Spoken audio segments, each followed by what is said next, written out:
സമസ്ത കേരള ജമാഅത്തുൽ ഉലമ കേന്ദ്ര മുഷാവറ അംഗം ഫസൽ കോയമ്മ തങ്ങൾ അനുസ്മരണം സംഘടിപ്പിച്ചു. പന്താവൂർ ഇർഷാദ് മസ്ജിദിൽ നടന്ന പ്രാർത്ഥനാ സംഗമം കേരള ഹസൻ ഹാജി ഉദ്ഘാടനം ചെയ്തു.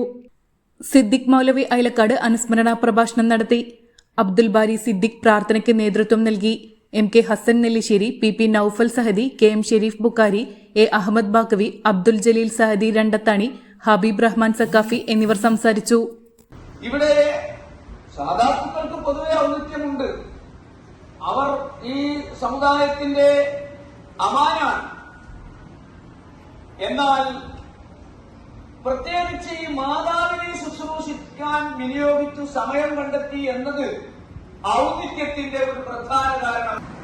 സുൽത്താൻ ഉലമയും സയ്യിദ് ഖുറാത്തങ്ങളും അതിനു മുമ്പ് മരണപ്പെട്ട മഹാരഥന്മാരും ഒക്കെ ഏറെ കാലം നമ്മിൽ ജീവിക്കണം എന്ന് നാമും അവരെ സ്നേഹിക്കുന്ന സ്നേഹജനങ്ങളും ഒക്കെ